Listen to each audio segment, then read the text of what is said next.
Bienvenue, chers téléspectateurs, pour cette deuxième partie de notre émission. On avait évoqué quelques événements historiques qui ont marqué notre histoire. On a fini la première partie avec cette une petite analyse de la situation, surtout comment voient les Algériens les élections juste après les événements de Qatar 22.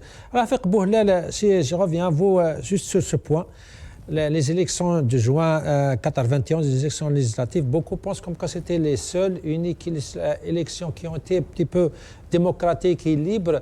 Et après ça, voilà, les Algériens ont perdu espoir, ils ont vu comme quoi les élections ne valent rien et que c'est le pouvoir. Pourquoi on demande de choisir si le lendemain on annule tout et on refait à zéro, comme le pouvoir l'avait choisi en 92. Qu'est-ce que vous en pensez de cette analyse? C'est une analyse juste et correcte car, en fin de compte, les élections de 92 étaient les seules et uniques élections où il y avait un semblant de démocratie et le peuple, qu'on aime, les islamistes ou pas, avait plus ou moins choisi cette direction.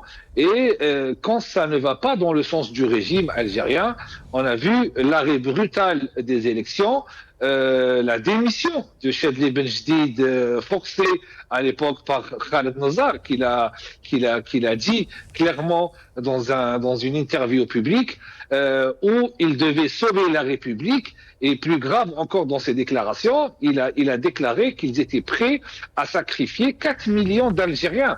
Vous imaginez la gravité des mots et ça montre la brutalité du régime qui n'a aucune compassion il ne donne aucune valeur au peuple algérien car ils étaient prêts à tuer 4 millions de personnes pour rester au pouvoir. Et depuis 92, il y a eu malheureusement la décennie noire.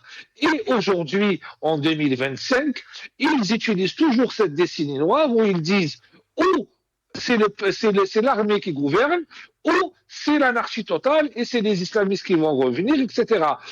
C'est la gouvernance par la terreur, c'est la gouvernance par la peur, c'est la gouvernance, mais vraiment d'une dictature pure et dure, où j'ai déclaré en 2023 sur un autre plateau, où j'ai dit le régime algérien, c'est un régime le plus dangereux sur le bassin méditerranéen, qui n'a aucune foi ni loi, et qui viole toutes les règles internationales et nationales et qui n'hésitera pas à mettre en place toutes les prérogatives nécessaires, comme l'a dit si bien Karim Tabo. Ils savent créer un parti politique, ils savent manipuler un parti politique, ils savent infiltrer un parti politique, une association, une marche, etc., okay. etc. Et on remarque que c'est c'est l'histoire qui se répète chaque fois et à chaque moment que malheureusement le peuple algérien n'a pas le droit de choisir ses représentants, n'a pas le droit de choisir son propre président et n'a pas le droit de choisir sa voie où il veut aller vers le futur. Et il reste toujours prisonnier de cette junte militaire qui est prête à tout pour rester au pouvoir. Très bien. Docteur Sidi Mnad, en 2 secondes, puisque vous avez côtoyé Ahmed, j'aimerais bien écouter d'abord cette déclaration d'Ahmed juste après les événements de Qatar 22. C'est une déclaration peut-être qui est restée dans l'histoire. On va l'écouter. Je reviens à vous, Sidi Mnad. On ne fera croire à personne que stopper un processus électoral chèrement acquis est une avancée de la démocratie. Docteur Sidi Mnad. J'étais présent à cette conférence de presse et c'est juste après que Seyf Hussein, non plutôt juste avant, où Seyf Hussein avait organisé souvenez-vous une marche historique à Alger. Elle a été organisée en moins de 48 heures et qui avait regroupé, selon les statistiques de l'époque, plus d'1 million de personnes. Et beaucoup avaient reproché à Seyf Hussein et au FFS en général d'avoir, comment dirais-je, était contre l'arrêt du processus électoral. On connaît aujourd'hui le résultat. J'espère que tout le monde sera d'accord pour dire que toutes les, comment dirais-je, menaces à l'époque des islamistes pour éliminer tout ce qu'ils considéraient comme étant non conforme aux principes islamiques, etc. 250 000 morts, je ne sais pas si effectivement on n'est pas au même résultat, mais au-delà, nous savions tous que c'était le début d'une reprise en main sanglante, et nous le savions, de l'armée et ce qu'il en est advenu. Donc malheureusement, il faut le dire aussi, et ça je tiens à le préciser, parce que beaucoup nous disent c'était la seule fois où on a eu des élections propres, transparentes et je ne sais pas quoi encore. Je ne vais pas être d'accord là-dessus, parce que le pouvoir, et c'est étonnant de le dire, a tout fait justement pour exacerber la menace des islamistes en les aidant. Vous ne pouvez pas savoir. J'étais candidat à la députation et j'ai vu beaucoup de choses sur le terrain. Je peux vous dire que d'abord j'avais déposé à peu près, je crois, 19 plaintes au niveau de la gendarmerie du côté des Eucalyptus, où j'étais candidat, et à un point tel que le chef de brigade m'avait dit, écoutez, s'il vous plaît, ne vous fatiguez pas, parce que nous avons des instructions pour ne pas bouger. Donc la loi électorale, elle était bafouée de toutes parts, et il était évident que l'idée, c'était de montrer cette menace islamiste plus forte que jamais, et qui allait leur permettre justement de reprendre la main. En même temps, ils ont pu, comment dirais-je, infiltrer notamment le Front islamique du salut. Et à partir de là, c'était un engrenage. Très bien, moi, je me souviens juste une chose, que Sil Hussein avait dit à M. Hachani, qui avait été l'intérimaire office, et qui l'avait mis en garde. Il lui a dit, attention, ne vous laissez pas tenter par la violence. Et Sil Hachani, je dois le reconnaître, avait dit, Sil Hussein, je vous promets que nous n'irons jamais dans l'opposition violente. Mais malheureusement, ça n'a pas été le cas. Et le fils a été entièrement caporalisé, a été, comment dirais-je, manipulé. On voit les résultats aujourd'hui. Donc ces élections-là, il y a beaucoup à dire. Parce que ça, c'est le vernis extérieur, mais à l'intérieur, croyez-moi, il y avait beaucoup de choses, et même des fonctionnaires du ministère de l'Intérieur de l'époque pourraient dire énormément de choses là-dessus. Voilà. On va passer à un deuxième sujet, ces lois adoptées par le Parlement algérien cette semaine. Restez avec nous.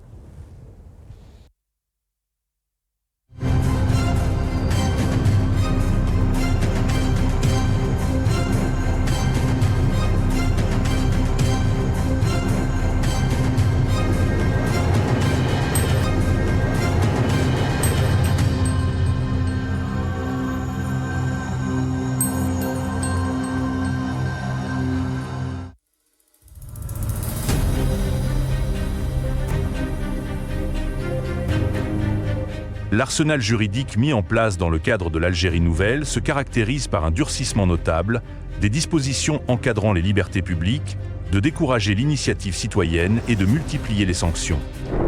Au-delà des textes explicitement répressifs touchant à la liberté de pensée et d'expression, une tendance générale à la restriction se retrouve dans l'ensemble des lois récemment adoptées. Certaines législations, notamment celles relatives à la criminalisation du colonialisme et au code de la route, illustre cette orientation par l'introduction de sanctions jugées très sévères.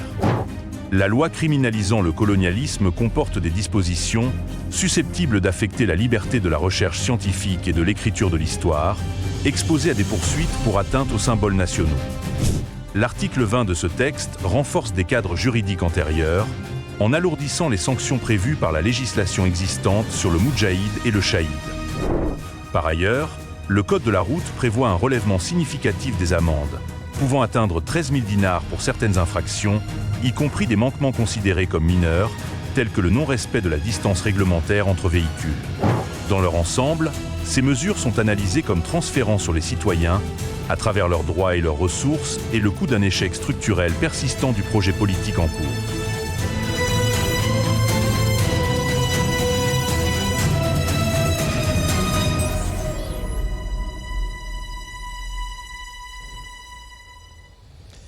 Maître Salah Debbouze, on nous a présenté ces lois, surtout la loi de criminalisation de la colonisation, comme une grande victoire du président de la République. On va écouter les slogans des députés juste après l'adoption de cette loi. علينا جميعا هذا العالم شاهدا نصركم الله نصر البلاد نصر العباد نصر قائدنا نصر جيشنا نصر أبطالنا إنها رسالة توحدنا في الأخوة والتعاضد والتكامل مع فرسان جيشنا قيادة وأفرادا حراس حدودنا لحماة وطننا الذين يذودون عنا ونحن في أمن واستقرار وأمان. فللجيش كل التحية، فللجيش الوطني الشعبي كل التحية.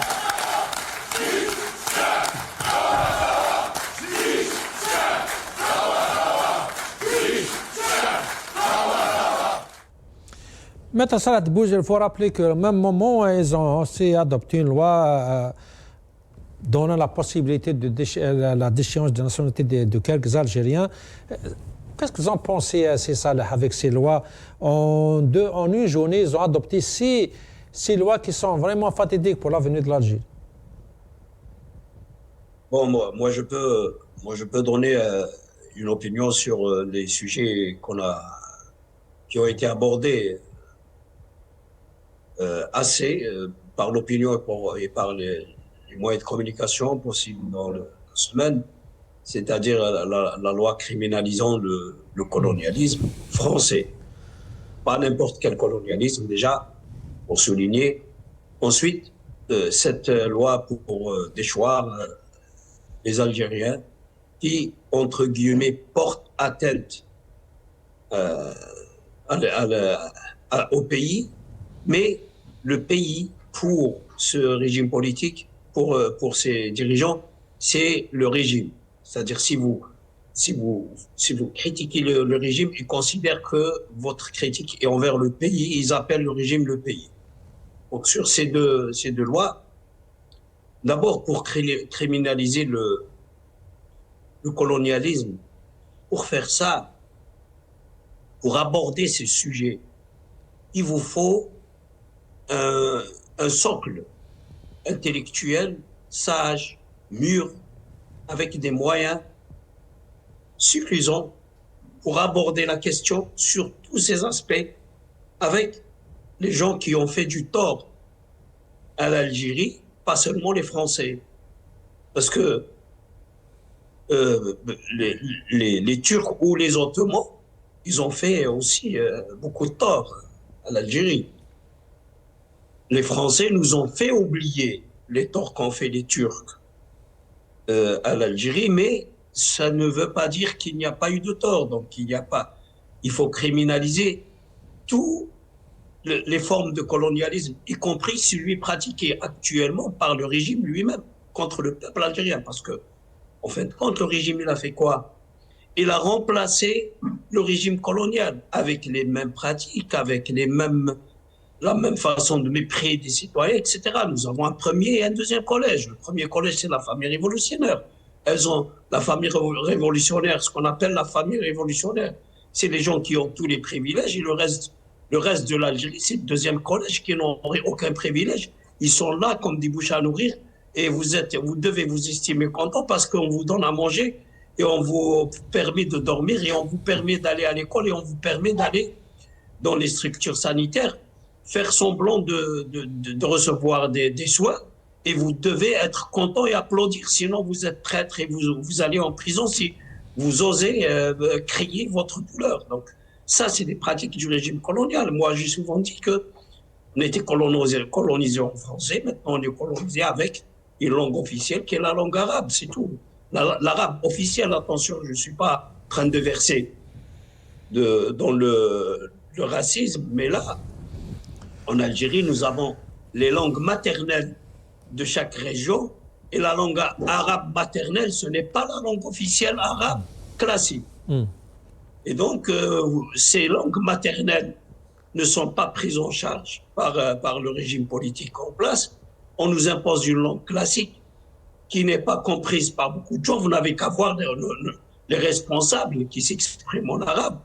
C'est des catastrophes qui produisent. Donc, bref, pour revenir au sujet, pour faire face au problème du colonialisme, que ce soit sur le plan pénal, criminel, politique, historique, tous les aspects, il faut d'abord avoir un bon socle.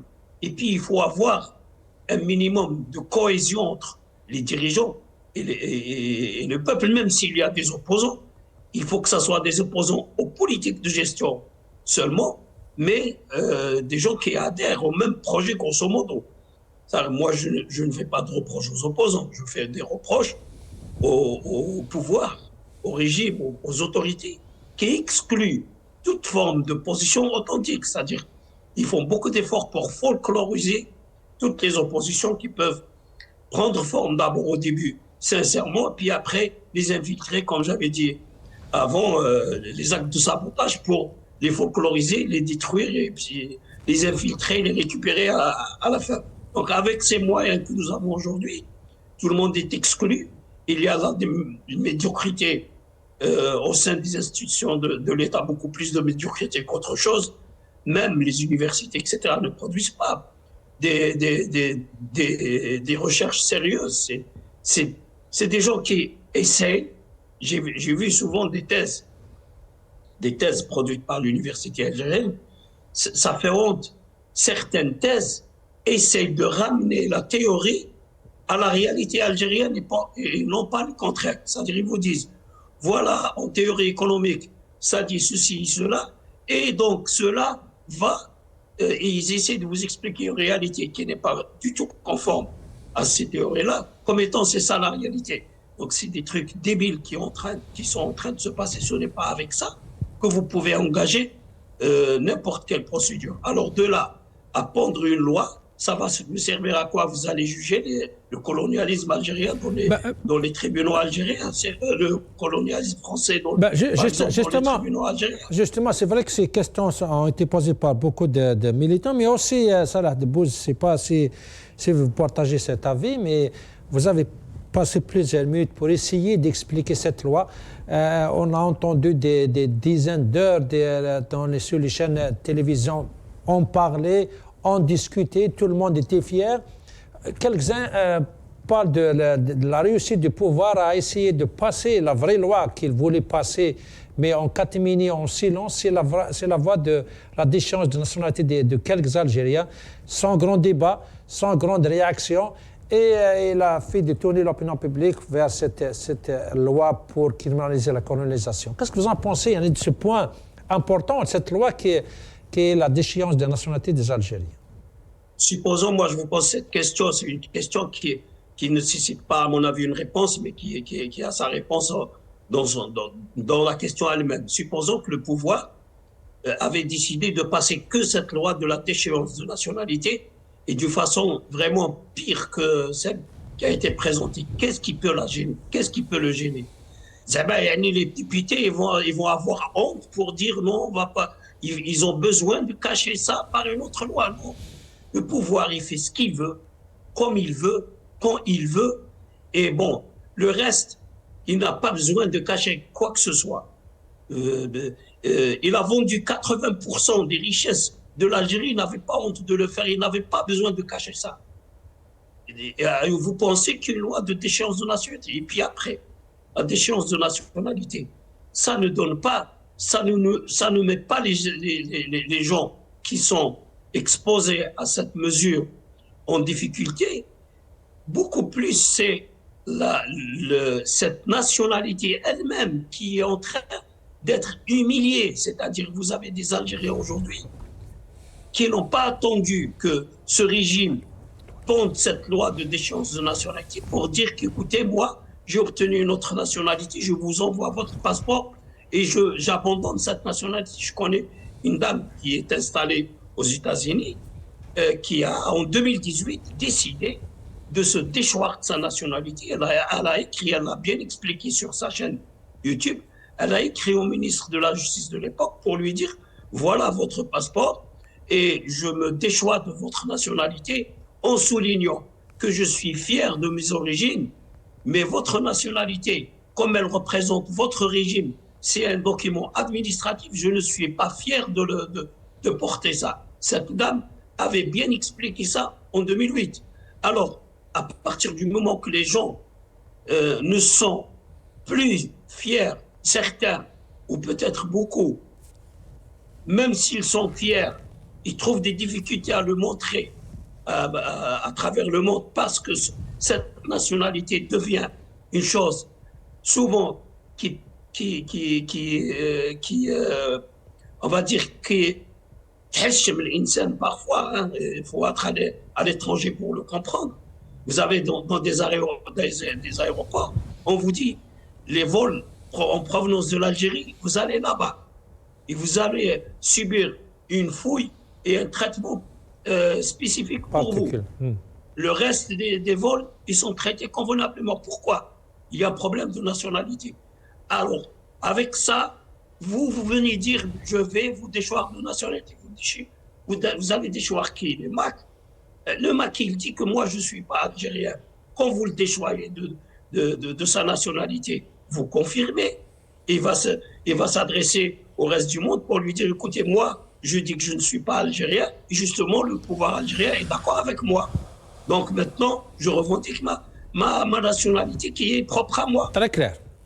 Très clair, voilà. Très clair, Maître Salah. Monsieur Rafiq Bouhlal, d'abord j'aimerais écouter ce député qui il a essayé d'expliquer cette loi de nationalité et comment et quand elle peut être appliquée. On va l'écouter. بالنسبة للجنسية بأن إذا تعلق الأمر بمن يهدد ويطعن في التاريخ الجزائري وفي المؤسسات وفي ثورة التحرير ويطعن في الدستور الجزائري فكذلك هذا يعني يصبح محل يعني أنه لا يستحق الجنسية الجزائرية وكذلك حتى لا يفهم بأن هذا القانون ليس ضد الحريات وليس ضد من يريد أن يتبنى مواقف معارضة للسلطة. نحن نفرق ما بين المعارضة للسلطة وما بين من يهدد الأمن القومي ومن يطعن في الدولة الجزائرية وفي تاريخها وفي مؤسساتها. فيعني أعتقد هذا الأمر يجب أن يكون واضحا فيما يتعلق بقانون الجنسية. Monsieur Rafiq Bouhlal, vous l'avez écouté, hein, pour lui يطعن في الدستور يهدد في التاريخ ويشوه وجوه الثورة. C'est des raisons pour lui enlever sa nationalité. لا يستحق, comme il avait dit, لا يستحق الجنسية. C'est quoi ces conditions? On n'a pas le droit de critiquer la Constitution, on n'a pas le droit d'avoir un avis, surtout je parle des historiens, hein, sur les événements historiques en Algérie, c'est ça? C'est un discours déjà populiste qui n'a aucune valeur déjà au niveau national et international. Mais ça donne des signaux, ça donne des signaux. C'est une dérive assez grave. Ça donne des signaux où le régime algérien a réussi après le Covid-19 à reconstruire le mur de la peur au niveau intérieur avec l'article 87 bis qui fait d'un simple citoyen qui exprime son opinion à travers un post Facebook, à travers l'article 87 bis de terroriste. C'est du jamais vu depuis 1962. Et là maintenant qu'ils ont pas de moyens pour faire pression sur les opposants et sur ceux qui critiquent le régime à l'étranger, de les déchoir de leur nationalité. Je vous donne un exemple très concret. Au départ, ils ont utilisé le droit du sol, à savoir il faut vous taire contre le retour en Algérie sans que vous soyez interpellé à l'aéroport et jeté en prison. Cela n'a pas marché. Et puis, ils sont passés à l'étape supérieure, le chantage au papier, qui a été documenté et surtout dénoncé par l'association Chou'a, où plusieurs Algériens à travers le monde, notamment en France, au Canada, où ils ont subi un chantage. Le renouvellement du passeport et les cartes consulaires contre le silence. Après, ils sont passés à l'étape supérieure, à travers les menaces. Moi, personnellement, ils ont menacé ma mère de 80 ans en Algérie en envoyant des agents des services secrets à Alger pour menacer ma famille. Ils ont envoyé des agents des services secrets de l'ambassade d'Algérie ici en France me prendre en photo à l'extérieur et me filmer. Ils ont essayé de me menacer par tous les moyens. J'ai refusé. Ils sont passés aujourd'hui à la déchéance de nationalité qui est déjà contraire aux accords internationaux signés avec l'ONU, notamment l'article 15 concernant l'apatride.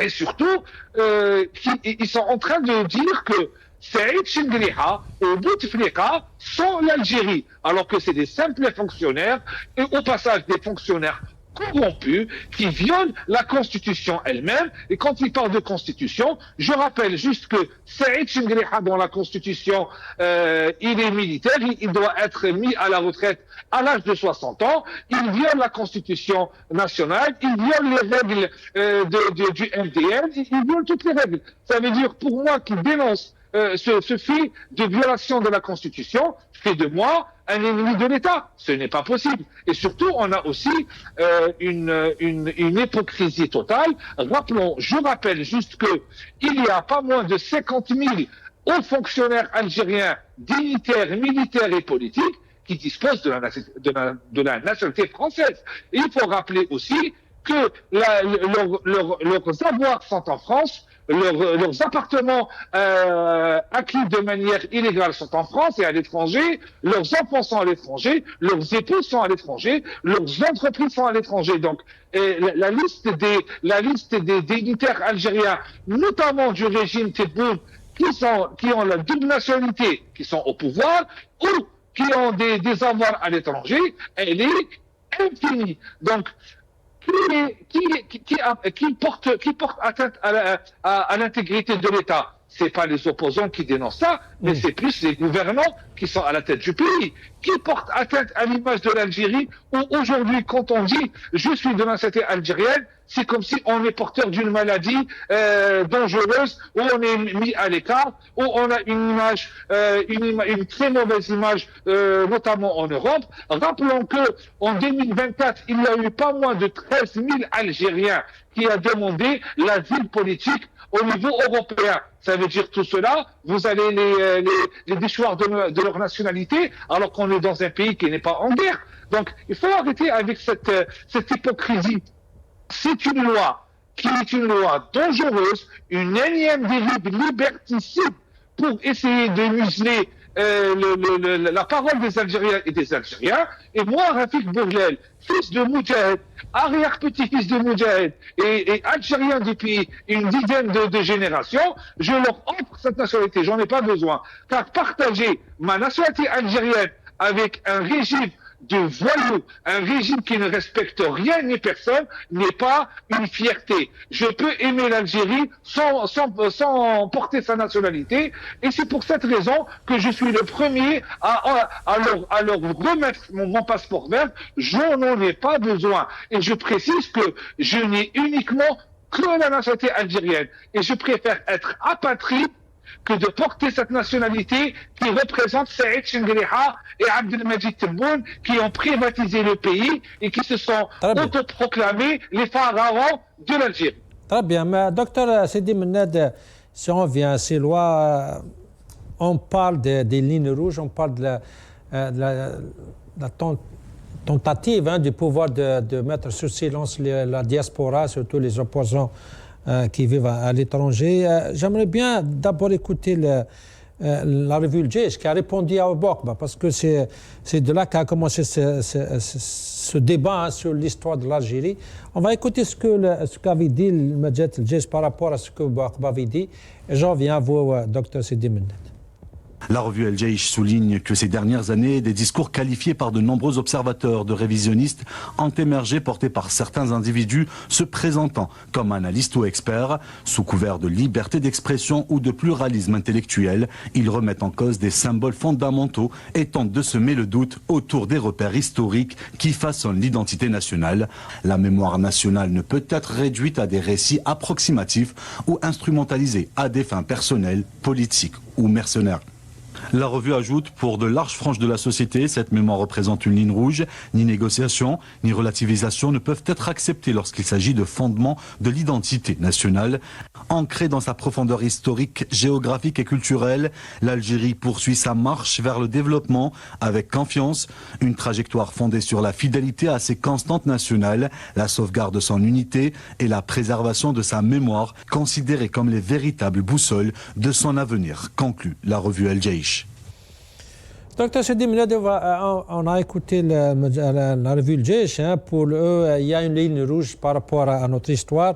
Ce député, lui, il justifie, il expose les raisons, je peux dire, de la déchéance de la nationalité. Parmi les raisons, peut-être une menace sur une critique sur notre histoire, une critique des figures historiques, même une critique de la Constitution.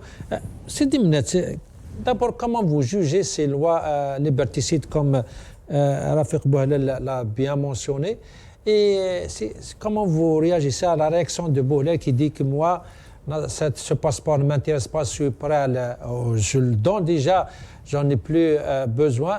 C'est quoi votre réaction? Premièrement, il faut peut-être préciser quelque chose qui est quand même fondamental, c'est qu'on a affaire à un pouvoir tout à fait illégitime. Donc ces lois, une fois que ce pouvoir sera dégagé, n'auront plus lieu d'être. Mais j'aimerais même dire, j'espère qu'elles vont s'appliquer à eux une fois qu'ils seront plus au pouvoir, notamment pour toutes les dérives auxquelles ils se sont adonnés, sans parler parfois même de crimes, etc. Donc ça, c'est une chose. Et deuxièmement, la loi criminalisant la colonisation, je ne sais pas qui pourrait être contre, mais elle va servir à quoi et quel est l'objectif vraiment?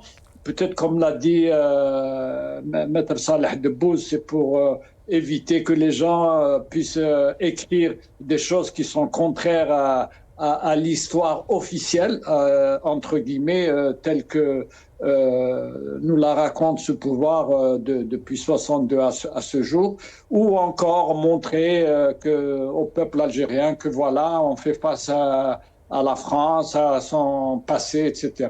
Mais j'aimerais préciser une chose lorsqu'ils disent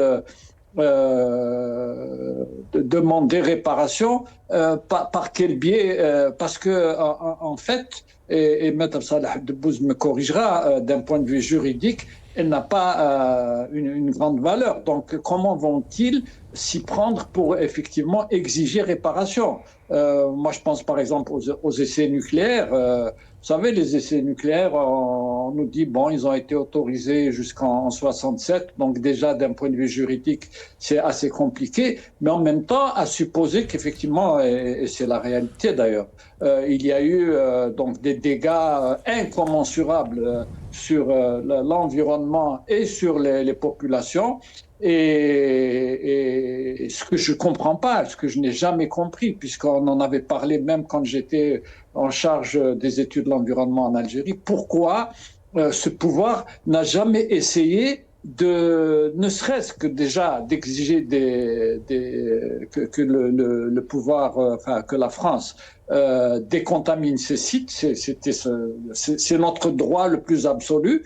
Mais pourquoi l'Algérie ne l'a pas fait? Parce que les moyens existent, financièrement l'Algérie est capable de le faire, et ensuite exiger justement le remboursement de tous ces frais que l'Algérie aurait engagé pour décontaminer les sites. Non, on a préféré laisser les choses telles qu'elles sont. Les gens continuent à être contaminés, la terre reste contaminée, les bêtes restent contaminées. Moi, je peux vous parler, par exemple, des essais chimiques et bactériologiques qu'il y a eu à Oued Namoussk, un sujet que je connais très bien, puisque j'étais en charge de regarder d'un peu plus près sur les essais faits par l'armée française. Malheureusement, une fois qu'on a commencé à comprendre ce qui se passait, on nous a retiré le dossier.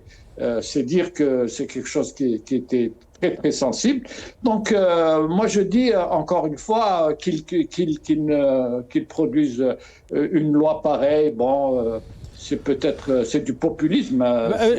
Justement, oui. Justement, vous me dites que peut-être c'est du populisme. Les contraintes dont vous venez de citer, je suis sûr que le pouvoir le sait aussi. C'est pour ça que peut-être d'autres pensent que c'est juste une diversion pour faire passer en catimini l'autre loi qui est plus intéressante, si je peux dire, qui vise directement la diaspora ou les opposants. C'est cette loi de la déchéance de la nationalité. Oui, oui, tout à fait. Même si je suis tout à fait d'accord avec Maître Saleh Debbouze, c'est que c'est un pouvoir qui peut faire ce qu'il veut. Il a montré, il n'a au cœur d'aucune loi nationale, les conventions et protocoles internationaux, etc. Donc maintenant, il nous pond une loi sur la déchéance de la nationalité. Et j'aimerais ouvrir une parenthèse à ce sujet. Là aussi, sous le, je dirais, l'œil vigilant de Maître Saleh Debbouze, puisqu'on nous dit c'est illégal, c'est contre les accords d'Évian, c'est contre, comment dirais-je, c'est contre, non, je parle de la loi, la déchéance de la nationalité, c'est contre les accords internationaux. Qu'est-ce qui nous empêche, nous, Algériens, citoyens, soucieux de l'avenir de ce pays, de justement d'ester en justice ce pouvoir et de lui dire que voilà, vous êtes en train de violer les accords et conventions internationaux qui font que aujourd'hui il y a beaucoup d'Algériens qui certainement vont être sous la menace d'être des apatrides. Bon, moi, je dois vous avouer que lorsque les Algériens, ceux qui disposent de la double nationalité, ne vont pas se sentir tellement concernés, puisque de toute façon, sans la déchéance de nationalité, ils peuvent vous désactiver votre passeport. Il y a l'outil de l'IETN, interdiction d'entrée dans le territoire national, et on ne vous donnera pas de visa si vous avez un autre passeport. Donc ça, mais par contre, ceux qui effectivement, comme c'est Rafiq Boulel, et je salue vraiment son courage parce que c'est quelque chose qui est tout à fait remarquable et qui devrait faire réfléchir notamment ce pouvoir. Voilà des Algériens qui vous disent, moi je n'en veux plus et vous n'allez pas m'impressionner parce qu'en fait c'est cela. Et c'est une sorte d'outil supplémentaire de répression qui est en train de mettre en place ce pouvoir. Mais encore une fois, c'est assez vain parce que s'ils veulent réellement faire mal, l'outil de déchéance de nationalité ne va pas trop changer la donne. Mais encore une fois, cela montre le caractère, je dirais, criminel de ce pouvoir. Docteur Sedimned, on en arrive à vouloir marginaliser toute une partie de la population algérienne, notamment la diaspora, parce que apparemment c'est la diaspora qui est le plus visée.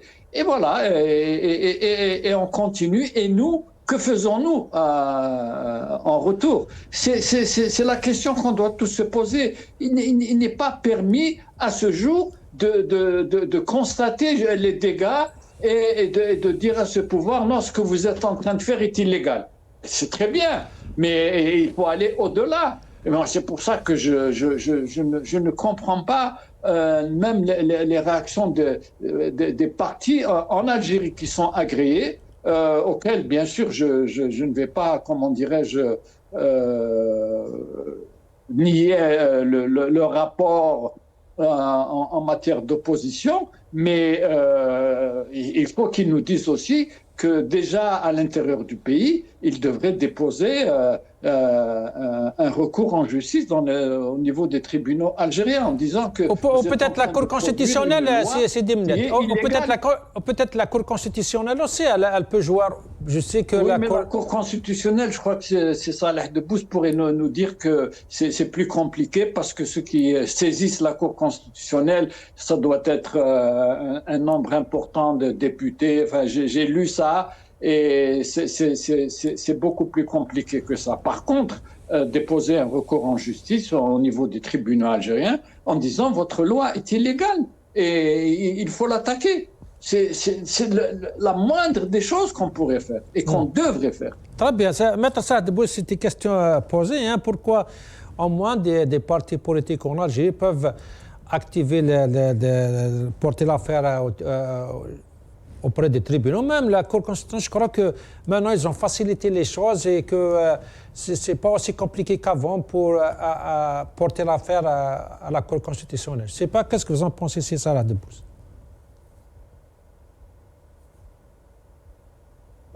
D'abord, la justice algérienne, il est connu qu'elle n'est pas indépendante. Vous imaginez qu'un juge il va dire que cette loi n'est pas légale. Ce sera la première victime de la loi elle-même. Il sera déchu de sa nationalité, tout simplement. Ils vont lui appliquer. C'est pas à ce niveau que ça se règle. Par contre, ce qui est important à comprendre dans ce message, selon moi, je donne mon opinion, il ne faut pas s'inquiéter de l'application de cette loi. À mon avis, mais il faut comprendre que les autorités algériennes n'ont pondu cette loi que parce que la diaspora leur fait mal. C'est-à-dire le fait de vouloir faire taire la diaspora, c'est un indice révélateur. Il ne faut pas qu'on oublie l'important et on s'occupe du détail de comment faire disparaître sa loi. Il ne faut pas donner de l'importance à toutes les lois que ce régime porte parce que c'est des lois qui ne sont pas conformes aux conventions internationales et qui ne sont pas logiques. Des lois qui veulent vous enlever vos droits naturels parce que la nationalité d'origine, c'est un droit naturel. C'est un droit naturel. Quand un régime politique vous dit que moi, je vais vous priver de votre droit naturel.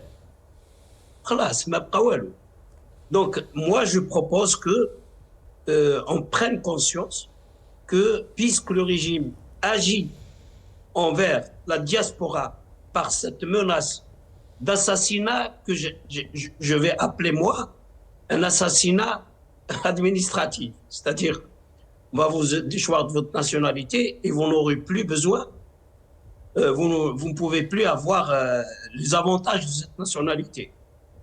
Soit, pourquoi ils nous menacent? Pourquoi? Parce qu'on gêne. Parce qu'ils ont fermé tous les espaces à l'intérieur du pays, mais ils ne peuvent pas nous obliger à nous taire à l'extérieur de l'Algérie. Donc il faut savoir maintenant que la diaspora, il faut qu'elle prenne conscience que le travail qu'elle fait, pas seulement des déclarations, pas seulement des commentaires, parce que il y a des rapports qui ont été déposés devant les instances internationales, il y a des décisions qui sont rendues par les instances internationales sur l'initiative de certains éléments ou de certains groupes de la diaspora qui étaient plus ou moins efficaces, qui font porter au régime algérien sa responsabilité. Limpide, claire et transparente, d'une façon limpide et claire et transparente, par rapport à ces violations des principes qu'elle prétend défendre.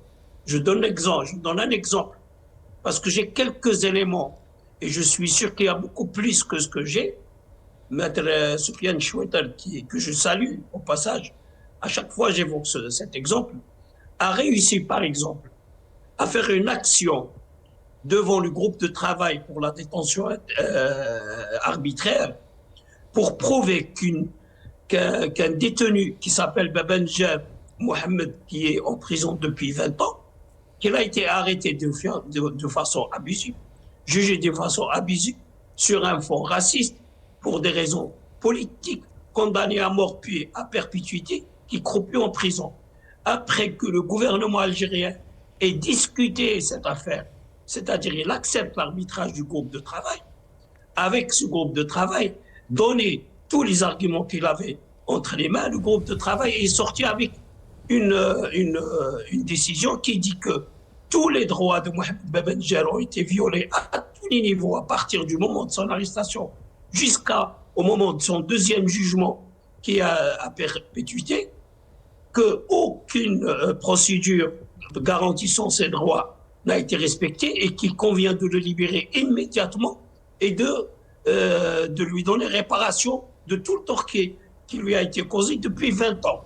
Ce sont ce genre d'actions, entre autres, pas seulement, qui gênent le pouvoir algérien, et ce sont ce genre d'actions documentées que quand le régime algérien fait bombe le torse au niveau des instances internationales pour produire des discours creux qui sont contraires à ces pratiques, que les gens qui connaissent comment il fonctionne lui sortent des affaires comme ça et lui dire « Et vous, qu'est-ce que vous pensez de ça ?» C'est ça qui gêne.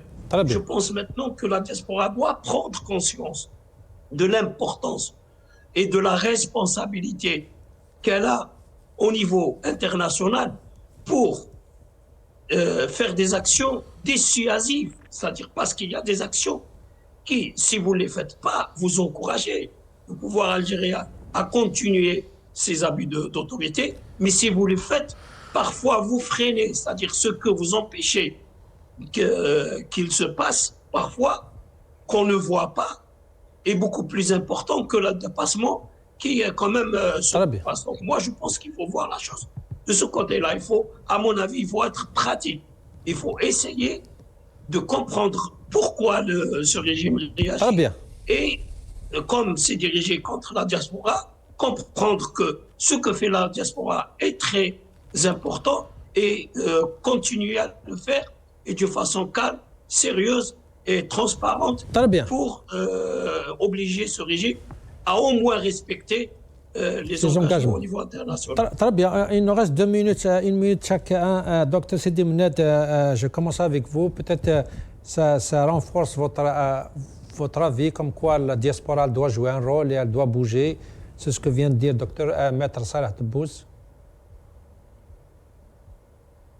D'ailleurs, j'en profite pour dire à beaucoup de nos amis qui nous disent notamment qu'au congrès de la SEMAM, il y avait la primauté de l'intérieur sur l'extérieur et donc nous, on devrait suivre en tant que diaspora ce postulat, mais ça n'a pas lieu d'être puisque à l'époque, il y avait une direction à l'intérieur du pays qui avait sa feuille de route et qu'on devait tous suivre et que à l'extérieur, c'était beaucoup plus un apport. Mais aujourd'hui, il n'y a pas de direction au niveau de l'intérieur. Donc, sans cette diaspora, et Maître Salah Debbouz l'a très bien souligné, ce pouvoir va agir en roue libre.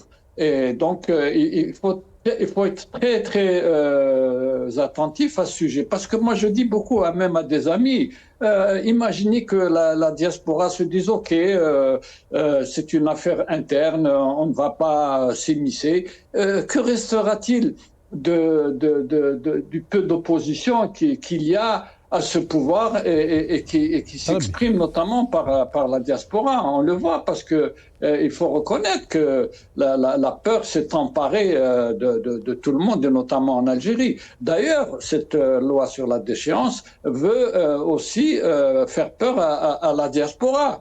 Donc, c'est très important de, comme on appelle ça, clair. De rappeler toutes ces choses-là, mais en même temps, pour dire à Maître Salah Debbouz, il n'y a pas que l'action de Maître Choueiter, que je salue aussi au passage et qui fait un travail admirable, mais il faut savoir qu'il y a actuellement 17 rendus par notamment le commissariat le Haut Commissariat aux droits humains concernant la situation en Algérie. Ne serait-ce que rappeler les missions des 2 rapporteurs qui sont venus en Algérie et qui ont donné des conclusions qui sont très accablantes. Que ce pouvoir n'en a cure aussi. Donc il faut aller au-delà justement de ce satisfait-ci, si j'ose dire, et faire en sorte qu'il y ait, moi je dis encore une fois, il faut une action juridique, que ce soit au niveau national, que ce soit au niveau international, pour amener ce pouvoir à baisser pavillon, si j'ose dire. Très bien, c'est très clair. Monsieur Rafiq Bouhlal, un dernier mot, je vous laisse la dernière minute à vous. J'aimerais m'adresser au régime algérien et aux décideurs. Vos lois ne servent à rien. Nous n'allons pas nous taire. Vous pouvez nous enlever la nationalité, vous pouvez nous menacer, vous pouvez faire ce que vous voulez, vous n'y arriverez jamais. Sachant que 2026 et 2027 s'annoncent très noirs pour vous. L'économie est en berne. Les réserves de change ont fondu comme neige au soleil. Vous n'avez aucune légitimité. Vous êtes des incompétents notoires et des corrompus, incapables de créer de la richesse, incapables de créer des emplois et incapables d'offrir un avenir à cette jeunesse. Et au lieu de penser à la déchéance de nationalité de la diaspora, sachez que la cocotte minute intérieure va exploser et va imploser dans les mois à venir et vous allez revoir un nouveau Hirak version 2 qui va vous enlever tous. Donc, mon conseil à vous et aux décideurs du régime, débarrassez-nous de votre présence, laissez le peuple algérien choisir son représentant avant que cela ne tourne mal et pensez à tous ceux qui vous ont précédé, les Bouteflika, les Chebli, les compagnies, avant que ce soit trop tard pour vous et vos enfants. Je vous remercie beaucoup, M. Rafiq Bouhlal, Dr Sidi Mennad Si Ahmed et Maître Salah Debouj. Merci beaucoup de votre participation. Je vous remercie, vous, chers amis, pour être avec nous pendant cette émission. Je vous donne rendez-vous demain, Inch'Allah. Prenez soin de vous. Salam alaikum wa rahmatullah.